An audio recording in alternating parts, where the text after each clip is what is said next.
Welcome to our channel. Today we're diving into a topic that's a little bit, well, controversial: manipulation. Yeah, you heard that right. We're talking about the art of persuasion, of getting people to do what you want. Now, before you click away thinking this is some evil mastermind stuff, hold on, we're not here to turn you into a supervillain. This isn't about getting people to do things against their will. This is about understanding the psychology of persuasion, how it works and how it can be used for good or for bad. Think of it like learning a martial art. It's a powerful tool, and it's up to you to use it responsibly. We're going to break down 10 powerful techniques, step by step, with real-life examples and maybe even a few surprises along the way. You ready? Let's do this! All right, let's be real for a second. Manipulation gets a bad rap. We think of con artists, shady salespeople, maybe even that one friend who always gets their way. But here's the truth. Manipulation is everywhere. It's in the way companies advertise to us, the way politicians rally support, even the way we talk to our friends and family. At its core, manipulation is about influence. It's about using communication and strategy to get someone to do something they might not have otherwise done. Now, before you freak out, remember, influence isn't always a bad thing. Think about a time someone inspired you to be better, to chase your dreams, or to help someone in need. That's influence used for good. But like any tool, it can be misused. That's why it's so important to understand how manipulation works, so we can spot it, defend against it, and most importantly, use it ethically ourselves. Because here's the thing. When you understand the psychology of persuasion, you become a better communicator, a more effective leader, and a more persuasive force for good in the world.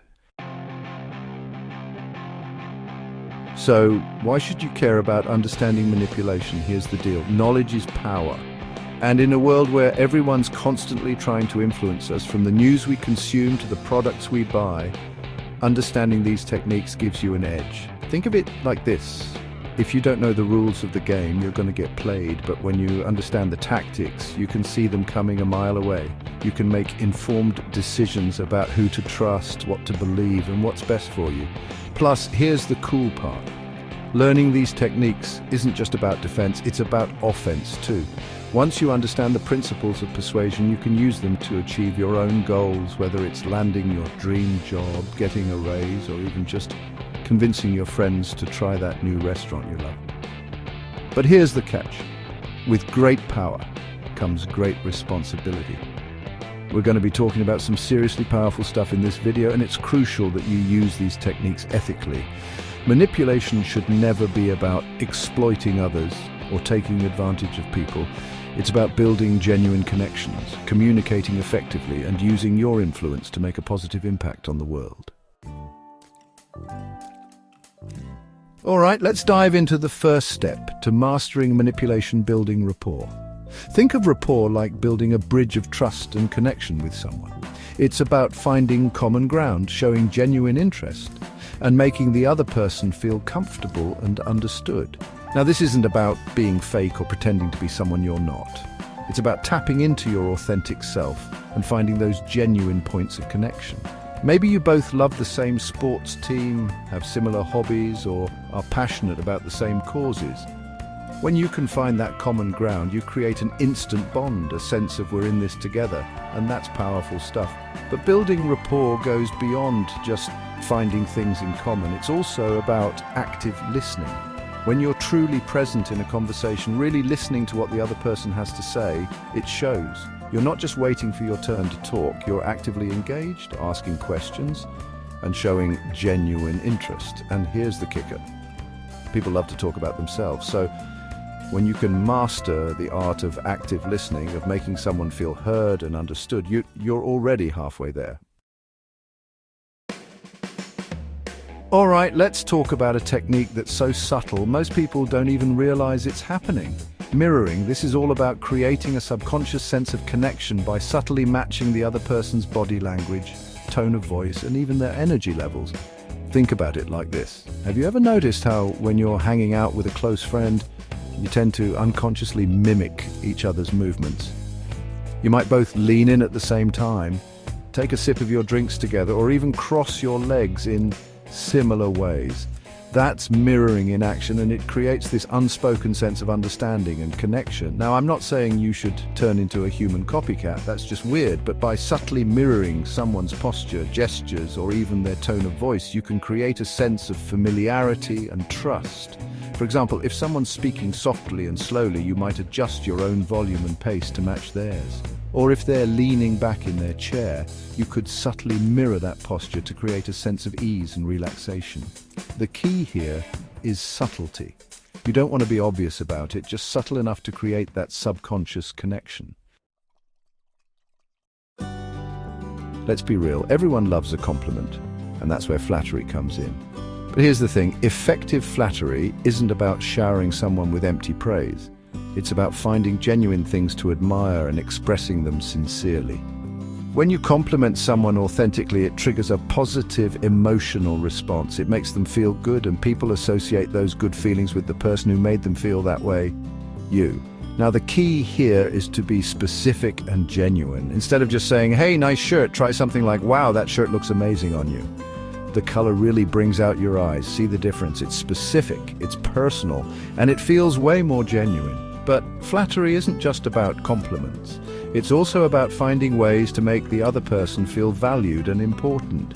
Maybe you ask for their opinion on something, acknowledge their expertise in a particular area, or simply show genuine interest in their life and experiences. Remember, everyone wants to feel heard, understood, and appreciated. When you can tap into that need, you create a powerful foundation for influence. All right, let's talk about one of the most powerful principles of human behavior: reciprocity. This one's rooted in the deeply ingrained human need to return favors, gifts, or kindness. Think about it. When someone does something nice for you, you feel obligated to do something nice in return, right? That's reciprocity at play, and it's a powerful tool for persuasion. By doing something nice for someone, you create a subconscious sense of obligation, making them more likely to agree to your request later on. Now, this doesn't have to be anything major. It could be as simple as buying someone a coffee, offering to help with a task, or even just lending a listening ear when they need it. The point is to create a sense of goodwill and obligation.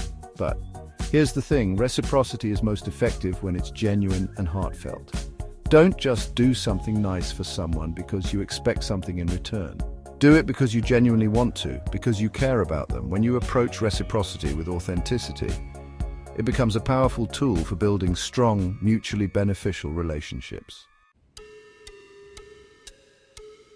Chapter 7. Step 5. Creating a sense of urgency. Ever notice how limited time offers and flash sales seem to get us every time?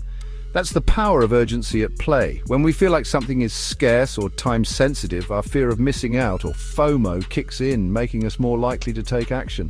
Think about it. If you knew a sale was ending soon, wouldn't you be more likely to buy that thing you've been eyeing? Of course you would. And that's because urgency creates a sense of excitement and compels us to act before it's too late. Now, you can use this principle in your own life by creating a sense of scarcity or time sensitivity around your requests or offers. For example, you might say something like, "Hey, I'm only free to help with that project today. After that, I'm booked solid." Or, "This offer is only valid for the next 24 hours. Don't miss out." By introducing a deadline or highlighting the limited time nature of your request, you tap into that fear of missing out and increase the chances of getting a yes. But here's the key. Don't be manipulative or dishonest with your urgency tactics. Make sure the deadlines are real and the scarcity is genuine. Otherwise, you risk damaging your credibility and losing trust. All right, let's talk about social proof, the idea that we're more likely to do something if we see others doing it.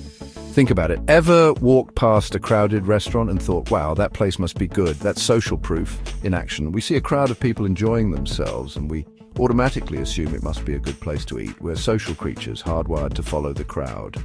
And you can use this principle to your advantage by highlighting the popularity of your ideas, products, or services. For example, you might say something like, "Over 10,000 people have already joined our community," or "This product has a 5-star rating with over 1,000 reviews." By showcasing the positive experiences of others, you create a sense of trust and credibility, making people more likely to jump on board. Think about testimonials, reviews, and even influencer endorsements. These are all forms of social proof in action, but remember, authenticity is key. Don't fabricate testimonials or inflate numbers. Use genuine social proof to build credibility and trust. All right, let's talk about a powerful persuasion technique called anchoring. This one's all about setting a reference point or an anchor that influences how people perceive subsequent information. Think about it like this. If you're shopping for a new phone and the first one you see costs $1,500, that price becomes your anchor. Any other phone you look at will be compared to that initial price point. So if you see a phone for $800, it'll seem like a great deal even if it's more than you initially planned to spend.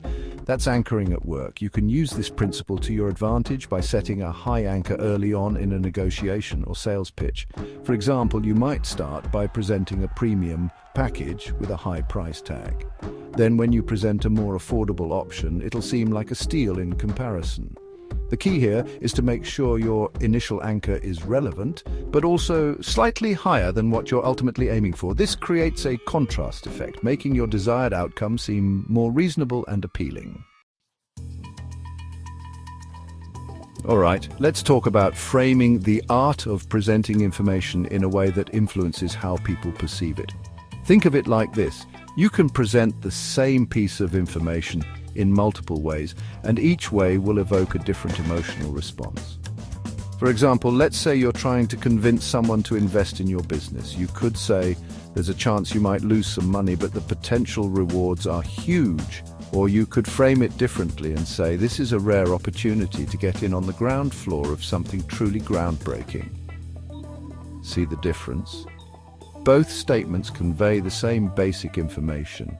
There's risk involved, but also the potential for high rewards. But the way you frame it dramatically impacts how the other person perceives the opportunity. By focusing on the positive aspects and minimizing the negatives, you can make your desired outcomes seem more appealing. The key here is to understand your audience, their values, and their motivations. Tailor your message in a way that resonates with them emotionally and frames the information in a way that aligns with their goals. And there you have it. Those are 10 powerful steps to mastering the art of manipulation. Remember, these techniques are just tools. It's up to you to use them ethically and responsibly. Think about the impact you want to have on the world and use these techniques to build genuine connections, communicate effectively, and make a positive difference. Don't forget to like, subscribe, and hit the bell icon for more insightful content.